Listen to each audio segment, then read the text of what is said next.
રાખો, સારો વૈષ્ણવ બનવા માટેની પહેલી શરત સારા માણસ બનવું. એ પછી કોઈ પણ ધર્મનો હોય, જૈન હોય, સ્વામિનારાયણ હોય, એ મુસ્લિમ હોય, ક્રિશ્ચન હોય, જ્યાં બી માનતો હોય, સારો ભક્ત બનવા માટે સારા માણસ બનવું એ પહેલી જરૂરિયાત છે.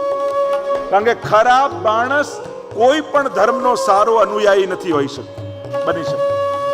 જે વ્યક્તિ તરીકે જ ખરાબ છે એ કોઈ પણ ધર્મનો સારો ફોલોઅર્સ ન બની શકે. જો જ્યાં ઘણીવાર ફેક્ટરી ડિફોલ્ટ હોય ને, પાછું ફેક્ટરીમાં જઈને જ સુધરે. કારણ કે કેટલું રિપેર કરી શકે, એને કેટલું ઠીક કરી શકે. સોફ્ટવેર જ જેનો બગડી ગયો હોય એને કેટલું રિપેર કરી નાખે. મૂળ વાત એ છે, સારા માણસ બન્યા વગર આ સારા વૈષ્ણવ ક્યારેય થવાતો. અને એટલા માટે સેવા કરતા હોય એને તો વધારે સજાગ રહેવું. તમારા ઘરે સેવા છે, તમે ઠાકોરજીને લાલ લડાવો છો, તમારા ગળામાં મહાપ્રભુજીની કંઠી છે. આપણી વાણી કેવી હોય, આપણો વિચાર કેવો હોય, આપણો વ્યવહાર કેવો હોય, બીજા કરતા કંઈક જુદું ને વિશેષ દેખાવું જોઈએ. આપણે કહીએ કે આવતી જનરેશન નથી જોડાતી, એનું મૂળ કારણ એ કે જ્યારે એને કંઈક કરવાનું કહીએ દીકરાને તો એ જ કહે કે બા 60 વર્ષથી તમે હવેલીએ જાઓ છો, તમારામાં શું ફેર પડ્યો કે હું હવેલી આવું? તમારામાં એવું કયું પરિવર્તન? ક્યારે તમારી ભીતર આવેલા પરિવર્તનની વાત તમારા બાળકો સાથે શેર કરી? જો જ્યારથી હવેલીએ જવા લાગી ને ત્યારથી મારા સ્વભાવમાં આવું પરિવર્તન આવ્યું, મારા વિચારમાં આવું પરિવર્તન આવ્યું, મારા વ્યવહારમાં આવું પરિવર્તન આવ્યું. કારણ કે એક વસ્તુ યાદ રાખો, વિચારથી વૈષ્ણવ નહીં બનો ત્યાં સુધી આચરણથી પણ શ્રેષ્ઠ વૈષ્ણવ નહીં બની શકે. વૈચારિક વૈષ્ણવતા અને એ કેવી હોય? જીવનમાં આવતા દરેક સંજોગોનો સામનો વ્યક્તિ બનીને કરશો ને તો રાગ દ્વેષ થશે, પણ વૈષ્ણવ બનીને કરશો તો જીવનમાં શાંતિ આવશે. દરેક સંજોગો જ્યારે સામે આવીને ઊભા હોય ત્યારે જાતને પ્રશ્ન એ કરવો કે આવા સમયે મહાપ્રભુજીના સેવકે શું કરવું જોઈએ? એક વૈષ્ણવે આવા સંજોગોનો સામનો કઈ રીતે કરવો? સામે ગમે તેવા ખરાબ સંજોગો હોય, કોઈ ક્લેશ કરવા આવ્યું, કોઈ ઝઘડો કરવા આવ્યું, કોઈ લડવા આવ્યું હોય, કોઈ લેવા આવ્યું હોય, મનને પ્રશ્ન શું કરવાનો? મારે વ્યક્તિ બનીને એને મળવું છે કે વૈષ્ણવ બનીને? અને જે દિવસે વૈષ્ણવ બનીને સંસારના ઉકેલો કાઢવા લાગશો ને, જીવનમાં શાંતિનો અનુભવ થવા લાગશે. સાચો પંડિત એ જ છે. અહીંયા પ્રભુ એ સમજાવે છે કે દરેકની અંદર એ ભગવત્તાના દર્શન કરે છે. જો ભગવાન ન દેખાય પણ ભગવાનને જોવાની શરૂઆત ભગવત્તાથી તો કરો. ચારે બાજુ કેવી ભગવત્તા ફેલાયેલી છે. કેવો સમયસર સવારે સૂરજ ઉગી જાય છે, કેવો પ્રકાશ પથરાય છે, કેવી વર્ષા થાય છે, કેવી લીલોતરી ઉગે છે. પ્રતિ પલ તમે આ સૃષ્ટિમાં જુઓ તો ખરા.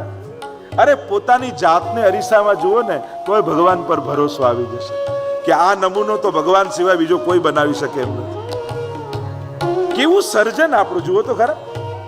બા ઇન્ડિયામાં હોય, બીમાર પડ્યો હોય દીકરો અમેરિકામાં, કોઈ ટાવર છે કનેક્ટ કરે એવું? છતાંય બીમારીના સમાચાર સાંભળી અહીંયા ઇન્ડિયામાં બાની આંખમાં આંસુ આવી જાય. એ ક્યારે સાજો થશે? એને તકલીફ તો નહીં પડે ને? આ કેવું કનેક્શન છે, કેવી લાગણીઓથી જોડાયેલા છે. તમે એક એક સર્જન તો જુઓ. આપણો ખાલી દેહને જ તમે જુઓ. 8મી અજાયબી જેવું જ છે. 2 આંખ 2 કાન. હવે વિચાર કરો, જે જે જગ્યાએ આપ્યા એનાથી જુદી જગ્યાએ આપ્યા હોત તો, કાન આગળ હોત તો, નાક પાછળ હોત તો, કેવું સુવ્યવસ્થિત કરીને પરમાત્મા આપે છે. અને એટલા માટે વૈષ્ણવ બનીને ઉકેલ કાઢો, વૈષ્ણવ બનીને વિચારો. દરેક સંજોગોનો સામનો શ્રી મહાપ્રભુજી વિવેક દરિયાશ્રયમાં કેવા અદ્ભુત આપણને મંત્રો આપ્યા છે વૈષ્ણવ બનવાના. અને જો વૈષ્ણવતા હૃદયમાં નથી તો આચરણમાં બહુ વાર ટકી નહીં શકે. દરેકમાં સંભાવ રાખે. 5મા અધ્યાયને આપણે વિરામ આપીએ. બોલો કૃષ્ણ કનૈયા લાલ કી જય. 6મ અધ્યાય આત્મ સંયમ યોગ. આત્મનો સંયમ અદ્ભુત ચર્ચા છે. ભગવાન બધા તો કદાચ ન લઈ શકાય, પણ પ્રથમ શ્લોકનું ગાન કરી અને એનો પ્રારંભ કરીએ. અનાશ્રિત કર્મ ફલમ કાર્યમ કર્મ કરોતિ યઃ સન્ન્યાસી ચ યોગી ચ ન નિરગ્નેન ચાક્રિય. જે માણસ કહ્યું પ્રભુએ કે કર્મ ફળનો આશ્રય લીધા વિના યોગ્ય કર્મ આચરે છે, યોગ્ય આચરણ કરે છે, તે જ સાચા અર્થમાં યોગી કે સંન્યાસી છે. કેવલ અગ્નિનો ત્યાગ કરનારો જ સંન્યાસી નથી, કારણ કે સંન્યાસીઓ માટે અગ્નિ એ બાધક કહેવાય, એ પોતે પોતાનું ભોજન ન બનાવી શકે. એમાં આ સંન્યાસીના નિયમો છે, દરેક આશ્રમના એના નિયમો છે. એ બ્રહ્મચર્ય આશ્રમ હોય, એ ગ્રહસ્થાશ્રમ હોય, એ સંન્યાસ આશ્રમ હોય. વૈરાગી અને સંન્યાસી આ બંનેમાં ફરક છે. અને આપણે એટલું બધું સંન્યાસનું સાંભળી લીધું છે ને કે આપણે સંન્યાસીઓના ધર્મોને જ ભક્તોના ધર્મો માનવા લાગ્યા. એક આ સજાગતાની આખા સમાજમાં બહુ જરૂર છે. આપણી એક બહુ મોટી મિથ ભ્રમણા શું છે? આ સંસારમાં રહેવું, ધંધો કરવો, પૈસા કમાવવા, પત્ની બાળકો રાખવા, ઘર રાખવું, બધું મેળવવાની ઈચ્છા રાખવી, જાણે આ બધું પાપ જ છે, આ બધું ખોટું કામ છે. આ બહુ મોટી ભ્રમણા છે. આપણે સંન્યાસી નથી, આપણે વૈરાગી નથી, આપણે ગ્રહસ્થ છીએ. અને ગ્રહસ્થના આ જ ધર્મો છે. ગ્રહસ્થી થઈને તમે આ બધું નથી કરતા તો પાપ કરો છો. તમે જો વિવાહ ન કરો, તમે જો બાળકો ન કરો, તમે જો ઘર ન બાંધો, તમે જો પરિવારને ન ચલાવો, તમે એમની ચિંતા ન કરો, તમે એમના માટે ધન એકત્રિત ન કરો, ધર્મ અર્થ કામ અને મોક્ષ ચારે ગ્રહસ્થીએ સિદ્ધ કરવાના છે. અને એટલા માટે સંન્યાસીઓના પ્રવચન સાંભળી સાંભળી આપણને એક મનમાં, બધાના મનમાં એ બેસી ગયું છે કે બસ આ બધું લૌકિક કાર્ય કરવું એ કોઈ પાપ છે. આ પાપ નથી, ગ્રહસ્થીનો આ ધર્મ છે. આપણે ગ્રહસ્થાશ્રમી છીએ, અને જે ગ્રહસ્થાશ્રમમાં હોય એણે આ રીતે ગ્રહસ્થાશ્રમના નિયમો પાળવા જોઈએ. એવા સમયે જો તમે જવાબદારીથી ભાગો તો પાપ કરો છો. નહીં તો તમે વૈરાગી થઈ જવું જોઈએ, તમારે સંન્યાસી થઈ જવું. ગ્રહસ્થી થયા કેમ? આપણે ત્યાં ચારે આશ્રમોની વ્યવસ્થા છે. બ્રહ્મચર્ય થયું, વિદ્યા અભ્યાસ આદિ બધું કર્યું, પછી ગ્રહસ્થાશ્રમ થયા, તો આ બધું પાપ નથી. એટલે જ તો આને સંસ્કાર કહીએ છીએ, વિવાહ સંસ્કાર. કોઈ બાળકનો જન્મ થાય તો નામકરણ સંસ્કાર, ચૌલ સંસ્કાર, બધા સંસ્કારો થાય. પ્રાકૃતને સંસ્કૃત બનાવવામાં આવે છે. એટલે આ બધું ગૃહસ્થમાં રહીને કરવું એ પાપ નથી. ગ્રહસ્થીનો આ ધર્મ છે, અને ગ્રહસ્થી આ નથી કરતો તો પાપ કરે છે. એટલે મનમાંથી આ બધું વૈરાગ્યનું ને સંન્યાસનું ને આ બધું કાઢી નાખો. હા, ઉત્તમ અવસ્થા ગ્રહસ્થીની એ છે કે જ્યારે એ ભક્તિમાં જોડાય છે ત્યારે આ બધું જ પ્રભુનું છે અને પ્રભુની આપેલી પ્રસાદી છે. એ રીતે જીવનમાં મળેલા સુખનો સ્વીકાર કરે છે. બસ આટલો ફરક. શ્રેષ્ઠ ગ્રસ્થાશ્રમી, કારણ કે પહેલા ધર્મ, પછી અર્થ, કામ અને મોક્ષ ચારે આપણે તો સિદ્ધ કરવાના. ગ્રહસ્થાશ્રમમાં રહેતા રહેતા ચારે પુરુષાર્થોને સિદ્ધ કરવાના હોય. ધર્મ કરવા માટે ઘર છોડી દેવાની જરૂર નથી. પરિવારની સાથે રહેતા રહેતા આપણે ત્યાં તો દરેક વસ્તુ સજોડે થાય. યજ્ઞ કરે તો સજોડે બેસો, આ કરો તો સજોડે બેસો. ક્યાં એમ નથી કહ્યું કે છોડીને ભાગીને પછી કરો. આપણા મનમાં એ બેસાડી દેવાયું છે. કારણ કે મોટા ભાગની વ્યાખ્યાઓ, મોટા ભાગની ટીકાઓ સંન્યાસીઓએ કરી. એટલે આપણને બધાને એમ થયું કે બસ આ બધું કરવું એ પાપ છે. આ એક ભ્રમણા છે, અને એ ભ્રમણા તૂટવી જોઈએ, જવી જોઈએ. મૂળ વાત છે આસક્તિને છોડવાની. ભગવાન અહીંયા સુંદર રીતે સમજાવે છે કે અગ્નિને છોડે એ જ સંન્યાસી નથી, આસક્તિને છોડે સંન્યાસી. અને એટલા માટે ગ્રહસ્થ વૈરાગી થઈ શકાય. ઘરે ગ્રહસ્થમાં રહેતા રહેતા કેટલા સત્કર્મો ને પુણ્યકર્મો થઈ શકે છે. આપણને ભોગ ભોગવવા માટે જ પરિવાર નથી મળ્યો. મહાપ્રભુજી તો કહે છે કે અરે તમારા પત્ની છે, બાળકો છે, કોઈ રસોઈ બનાવી આપે, કોઈ વસ્તુ લાવી આપે, કોઈ સાથ આપે, અને બધા ભેગા મળીને સેવા કરો.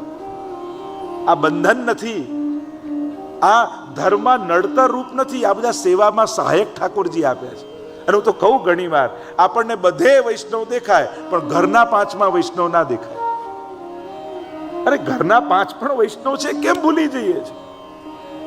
ઠાકોરજી મને આપેલા 5 વૈષ્ણવ છે, અને એમાં જો વૈષ્ણવતા નહીં દેખાય તો બીજે ક્યાં વૈષ્ણવતા મળવાની? કારણ કે ઘણીવાર શું થાય, દૂર દૂરમાં ભગવાન દેખાય પણ નજીકમાં ભગવાન હોય. ઘરે બિરાજતા ઠાકોરજી નાના લાગે અને ક્યાંક બદ્રીનાથ કેદાર ત્યાં ભગવાન મોટા લાગે. બહુ પરિશ્રમથી દૂર જાઓ ને તો મોટું લાગે. માણસની તકલીફ આ છે. અને એટલા માટે ધન્ય ગ્રહસ્થાશ્રમો એમ કહ્યું, ધન્ય છે આ ગ્રહસ્થાશ્રમ એમ શાસ્ત્રોએ કહ્યું. કેમ? કારણ કે અન્ય બધા જ આશ્રમો ગ્રહસ્થાશ્રમને કારણે જ પોષિત થાય છે. બ્રહ્મચારી પણ ભિક્ષા લેવા ક્યાં જાય? તો કે ગ્રહસ્થાશ્રમીને ત્યાં. અને સંન્યાસી પણ ભિક્ષા લેવા ક્યાં જાય? તો કે ગ્રહસ્થાશ્રમીને ત્યાં. અને એટલા માટે ગ્રહસ્થાશ્રમને ધન્ય કયો છે. કારણ કે ભગવાન પણ અવતાર લે છે તો કેવલ સંન્યાસીને ત્યાં નથી લેતા, ગ્રહસ્થીને ત્યાં લે છે. અને આપણે જેટલા ઋષિ મુનિઓ થયા છે બધા જ ગ્રહસ્થી હતા, કોઈ સંન્યાસી નહોતા. તમે ભાગવતજીમાં તમે જુઓ, સંન્યાસીઓની કથા તો બહુ ઓછી છે, બધાની વંશાવલીઓની કથા છે. આ તમે ગોત્ર બોલો છો કે હું ભારતવાજ ગોત્ર, કોઈ કે કશ્યપ, આ ગોત્ર શું છે? એ ઋષિના વંશમાં તમે છો. તો આ જેટલા સપ્તર્ષિઓ પણ છે એ પણ ગ્રહસ્થીઓ છે. વૈરાગ વૈરાગ વૈરાગ્યનું એટલું બધું આપણે સાંભળી લીધું છે, સંન્યાસ સંન્યાસ સંન્યાસનું એટલું બધું સાંભળી લીધું છે કે આપણને એમ લાગે કે બધું છોડીને સંન્યાસી થવું એ જ ધર્મ. અરે ના, ઘરમાં રહીને ભગવત સેવા કરવું એ વધારે સાચો ધાર્મિક છે, એ વધારે ઉત્તમ ધર્મ છે. કારણ કે ત્યાં જઈને પણ આ જ બધું ગોતવાનું હોય તો પછી ઘરે શું ખોટા છે?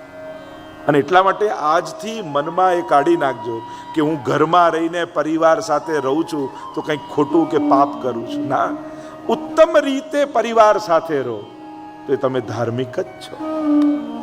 અહીંયા સુંદર રીતે પ્રભુ સમજાવે છે. અને આગળ 17મા શ્લોકમાં પ્રભુ સમજાવતા કહે છે, યુક્તાહાર વિહારસ્ય યુક્ત ચેષ્ટસ્ય કર્મસુ યુક્ત સ્વપ્નાવબોધસ્ય યોગો ભવતી દુઃખઃ.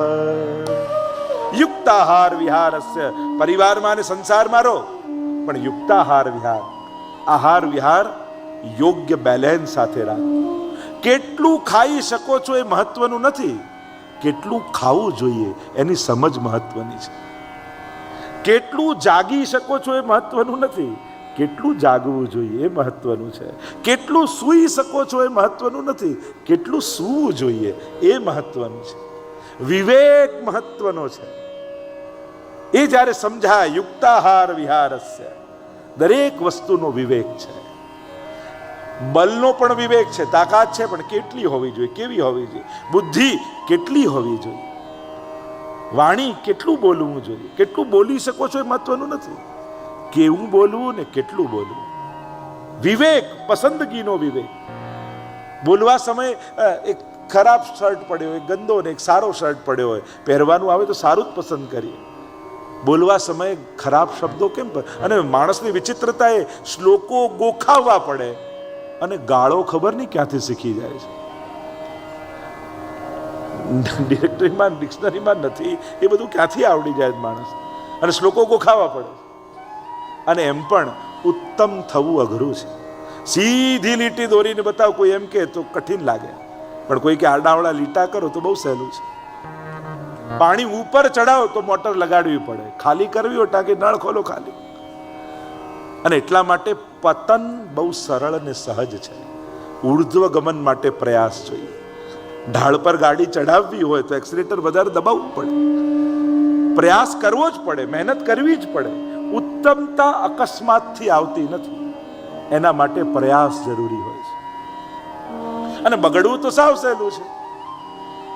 કોઈને કોરોના થયો હોય, એની બાજુમાં જઈને તમે બેસો તો તમને થઈ જાય, હે ને, ચેપી હોય. પણ કોઈ પહેલવાનની બાજુમાં જઈને તમે બેસો તો તમે પહેલવાન ના થઈ જાઓ. એના માટે તો તમારે જ જીમમાં જવું પડે, દંડ બેઠક કરવી પડે, બાકી કોરોના તો તરત, ચેપી રોગ તો તરત લાગી જાય. આ દુસ્સંગ પણ આવું કોરોના જેવું છે. બાજુમાં જઈને બેસો એટલે તુરંત લાગી જાય. બાકી સત્સંગ માટે તો તમારે જ ઘરેથી હોલમાં આવવું પડશે, તમારે જ પ્રયાસ કરવો પડશે મેળવવા માટે. ઉત્તમ થવાની ઈચ્છા અને ઈચ્છા સાથેનો પ્રયાસ, ઉત્તમતાને પ્રાપ્ત કરવી પડે છે. અધમતા સહજ આવી જાય છે. મન એવું છે ને નબળું, મન પાણી જેવું છે, જ્યાં ઢાળ દેખાય ત્યાં વહેવા લાગે. આ મનનો સ્વભાવ છે. સહજમાં એ ઢાળ તરફ જતું જ રહે છે. પેલું કે આખો શર્ટ વ્હાઈટ હોય, કાળો દાગ હોય, બધા એને પૂછી જાય આ દાગ શેમાંથી લાગ્યો? આખો શર્ટ ના દેખાય એવું વાત છે. પણ અહીંયા પ્રભુ સુંદર રીતે સમજાવે છે. આહાર શુદ્ધિ, વિહાર શુદ્ધિ, ઉચ્ચાર શુદ્ધિ, આચાર શુદ્ધિ, આ બધી શુદ્ધિની આવશ્યકતા છે. યુક્તાહાર, દરેકનું બેલેન્સ છે, દરેકનો એક વિવેક છે. અને જેના જીવનમાં વિવેક નથી તો ઉત્તમ વસ્તુ પણ હાનિકારક થઈ જાય. કોઈ પણ સારામાં સારી વસ્તુ જે શરીર માટે લાભદાયક હોય એને જરૂરત કરતા વધારે ખાવ ને તો એ બીમારી કરનારી થઈ જાય. બહુ સ્વાભાવિક છે. અને એટલા માટે જીવનમાં વિવેક કેળવજો. દરેક વસ્તુનો વિવેક છે, ભગવાન સમજાવે છે. અને આ વિવેક શૂન્ય થયા એટલે બધું ગયું. અને વિવેક આવે છે આ સત્સંગથી.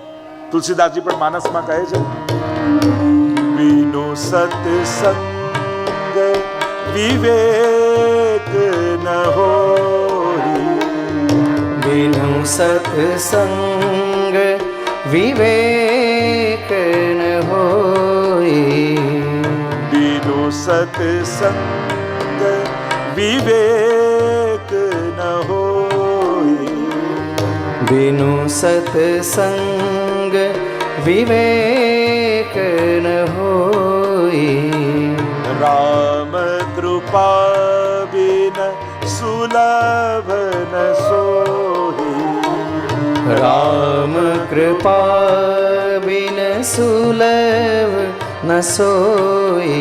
સત્સંગ વગર વિવેક નથી આવતો અને કૃપા વગર સત્સંગ નથી મળતો.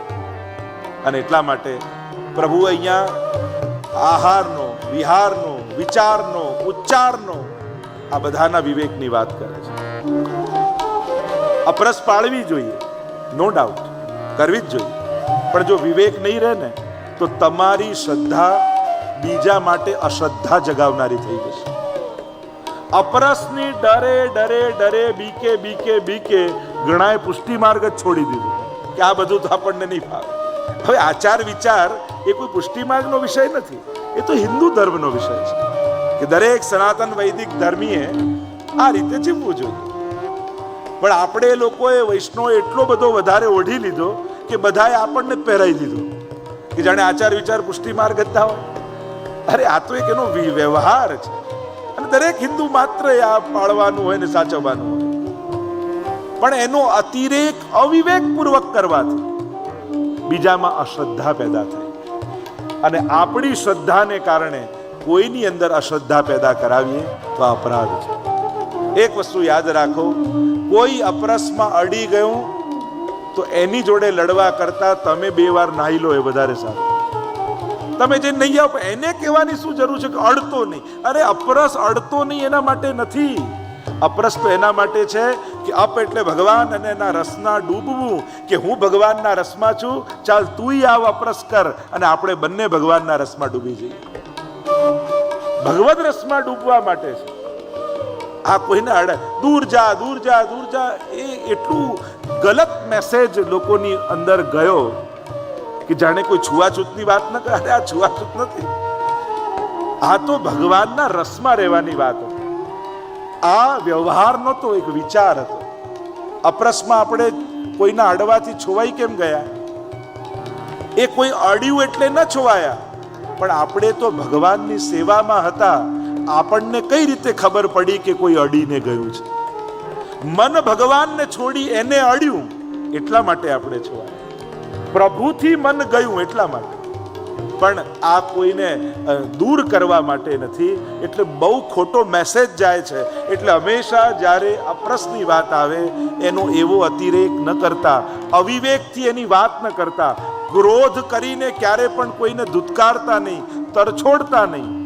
નહીં તો મહાપ્રભુજીનો અપરાધ થશે. કોઈ વૈષ્ણવ ઠાકોરજીથી દૂર જાય તો મહાપ્રભુજી નારાજ થઈ જાય. એમ કેમ કરાય?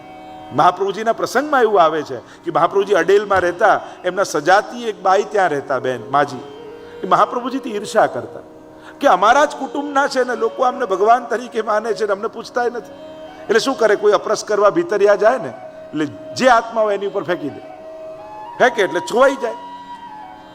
હવે આવું 2-3 વાર થયું એટલે પેલા ખીજાયા અને મહાપ્રભુજી પાસે આવીને ફરિયાદ કરી કે જો આપના સગા છે અને મને આ રીતે કંઈક ફેંકીને મારી અપરસ છોડાઈ દે છે, શું કરું? મહાપ્રભુજી કે હવે તારા ઉપર જે નાખે ને એ મારી પાસે લઈ આવજે. અને ફરી જલઘડિયા જલ ભરવા માટે ગયા અને પેલા બાઈ કંઈક સફાઈ કરતા હશે, જોયો પેલા જલગરિયાને, લીધું કપડું હાથમાં ને ફેંક્યું એના ઉપર. અને પેલાને મહાપ્રભુજીની વાત યાદ આવી કે જે ફેંકે મારી પાસે લઈ આવજે. અને કપડું લઈને મહાપ્રભુજી પાસે આવ્યો, જો આ નાખ્યું ને મારી અપરસ છોવાઈ. અને મહાપ્રભુજીએ એ કપડાની વાટ બનાવી અને વાટ બનાવી ઠાકોરજીની સન્મુખ દીવો કરી ઘી પૂરી એ વાટ મૂકી અને જ્યાં પ્રગટાવી, જેમ જેમ કપડું બળતું ગયું માજીનું અંતઃકરણ પવિત્ર થતું ગયું. અને જ્યાં વાટ બળી, માનો વાટ નથી બળી, માજીના દોષો બળી ગયા, દુર્વિચારો બળી ગયા. દોડતા દોડતા આવ્યા અને મહાપ્રભુજીના ચરણોમાં પડી ગયા. વિચાર બદલવાની આવશ્યકતા હોય છે. પાપ જોડે વેર હોય, પાપી જોડે થોડી હોઈ શકે છે.